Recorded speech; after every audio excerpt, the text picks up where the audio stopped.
आपकी प्लेलिस्ट में रफ़ी साहब का कोई न कोई गाना तो जरूर होगा, या कोई ऐसा गाना जिसे आप अक्सर सुनते हैं या गुनगुनाते हैं। 24 दिसंबर यानी आज के दिन गायकी के दिग्गज रफ़ी साहब का जन्मदिन है।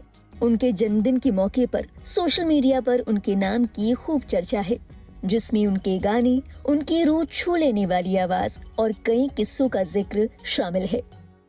इन्हीं में से उनकी जिंदगी से जुड़ा एक पहलू है जिसके बारे में बहुत कम लोग जानते हैं। हैरानी की बात यह है कि इस बारे में ना तो रफ़ी साहब और ना ही उनके घर वालों ने कभी बात की। इससे जुड़े सवाल का कभी भी उन्होंने जवाब नहीं दिया। बताया जाता है कि इंडस्ट्री के दिग्गज रफ़ी साहब करोड़ों के मालिक थे, लेकिन जब उन्होंने हज जाने का मन बनाया तो पैसों का बंदोबस्त करने के लिए उन्होंने मस्जिद में झाड़ू लगाने का काम किया था। यही नहीं, मोहम्मद रफ़ी ने अपने करियर में 7,000 से भी ज्यादा गाने गाए, लेकिन उनकी जिंदगी में ऐसा वक्त भी आया जब उन्होंने गानों से संन्यास लेने का फैसला किया। इसकी क्या वजह थी? उन्होंने ये फैसला आखिर क्यों लिया? इसकी पूरी कहानी बताएंगे आपको इस वीडियो में। मोहम्मद रफ़ी का जन्म 24 दिसंबर 1924 में लाहौर में हुआ था। साल 1944 में वो मुंबई शिफ्ट हो गए थे और बस फिर वहीं बस गए। उन्होंने अपने करियर में कई शानदार गाने गाए। फिल्म प्रोड्यूसर्स अपने गानों में उनसे गाना गवाने के लिए बेताब रहते थे।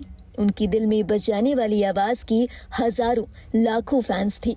उनकी आवाज में ऐसा जादू था कि आज तक उनके गुजरने के इतने साल बाद भी उनके गानों के जरिए उनके फैंस उन्हें जिंदा रखे हुए हैं।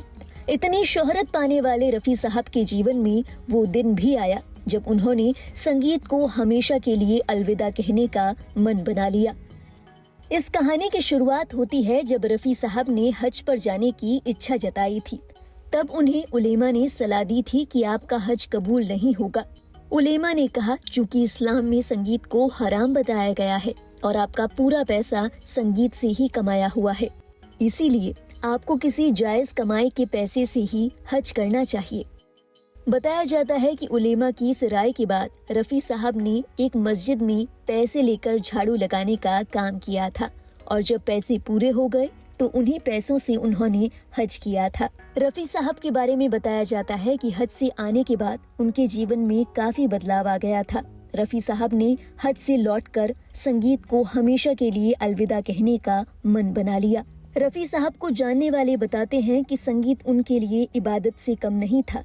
रफ़ी साहब घंटों की प्रैक्टिस के बावजूद भी हमेशा मुस्कुराते रहते थे। वो कहते थे कि गाना मुझे कभी भी थकान नहीं देता।